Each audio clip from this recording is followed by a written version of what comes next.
Juan Kapitulo 6, versikulo 35. Si Jesus miingon kanila, "Ako mao ang pan nga naghatag sa kinabuhi. Ang muari kanako dili nagayod gutumon, ug ang mutuo kanako dili nagayod uhawon."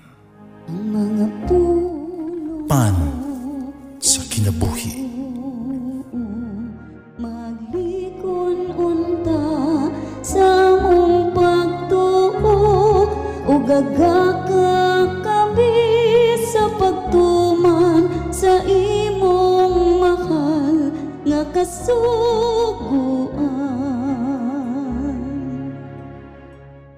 Ginawa na kaninyo.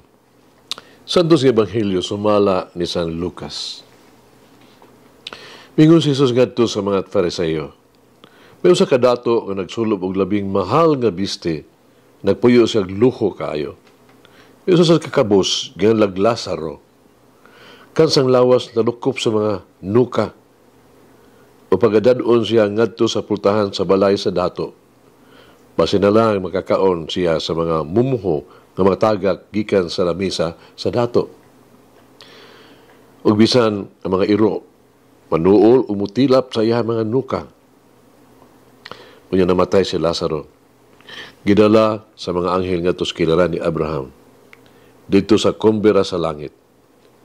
Namatay sad ang dato.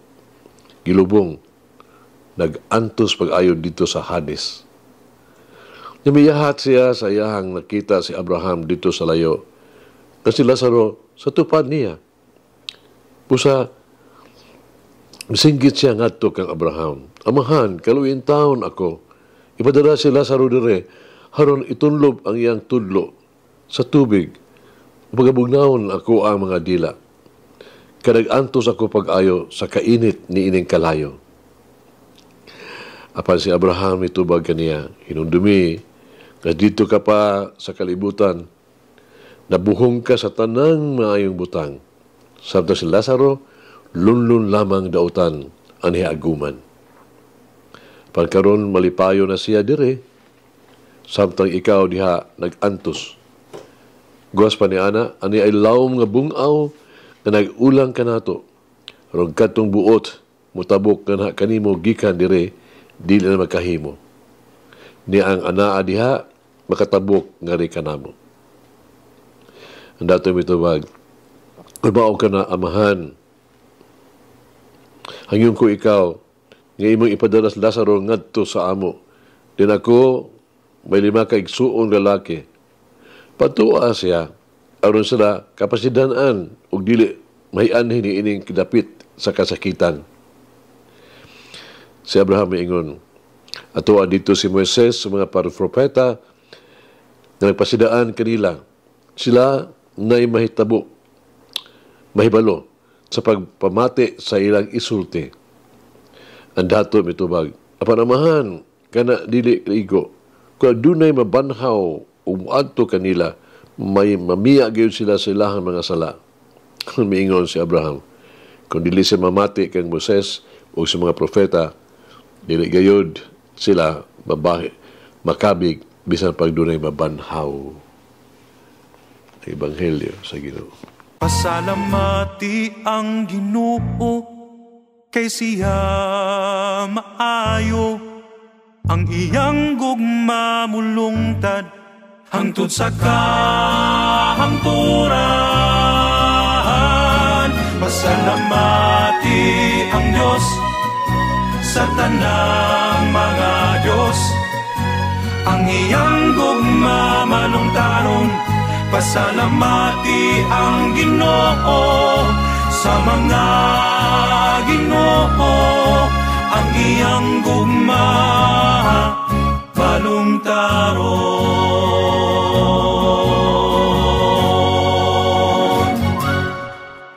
Kining sugilano ni Lazaro, no? Kini nagpadayag o naghisgot bayan sa kaluoy o mas tukma nga mahitungod sa kakulang sa kaluoy. Dini si Jesus nag-imbento og istorya, aron usang bingay, din iyahang gisgutan ang usa ka dato nga tao nga wala jud kaluoy ug usa ka kabus nga nagpuyo in taon tupad kaniya. Human siya kamatayon ang dato nga tao gihukman sa impyerno tungod sa iyang katig-ag kasing-kasing. Wala ipapagabana. Kini ang tumuong sa istorya. Dili ang iyang pagkadato mo nakadaot niya, naka-impyerno kaniya. Dili. Apan ang tinuod, no? Ang financial nga bahandi, usa lamang kini sa kayugto diha sa istorya, mo dili ka na ang sentro. Kay kita mahimong sad-an sa pagkakulang sa daghang paagi. Mahimong kulang ako o kita sa kaluoy ngadto sa mga less fortunate, sa mas mga kabos, timawa, sa ato ang obligasyon diha sa pamilya, sa ato ang lipas sa mga tao nga itawag to ubos ka na to kahibalo. Unsaon nato pagtatar si Lazaro nga atong mahimamat kada adlaw sa ato ang kagaling kinabuhi. Apan kini nga sa bingay adunay laing importante nga pagtulunan. Ang dato nagtuo o kadunay patay nga mabuhi kay bulungang mga hitabo ang tao mag-usab. Pero pulong ni Jesus, igo na ang mga wali sa mga propeta. Ang pulong sa Diyos nga makaluwas kanila o kanato. At tumano mamatan lang kita ug mutuman ni ini. Mag-ampo kita. May umaong Diyos, tugyo ko kanimo kini umaabot na panahon sa Kwaresma. Hangyon ko ikaw, ipakita ka nako kung unsa ang ikinahanglan akong talikdan. O kung unsa ang kinahanglan akong ipunting.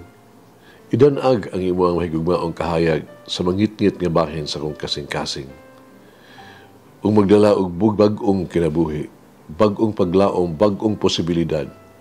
Tabangi ako sa paglakaw sa mas duol uban ni Jesus.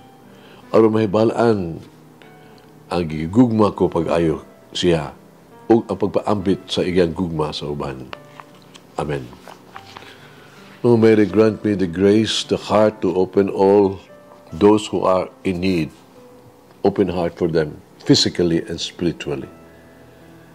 Manangin ang Diyos magagahom sa tanan, Amahan, Anak, Espiritu Santo. Amen. May the Lord of the divine mercy bless us all, heal us from all diseases and suffering. Ayun unta niya kita, tanang mga sakit na sa lawas o sa kalag, body and soul.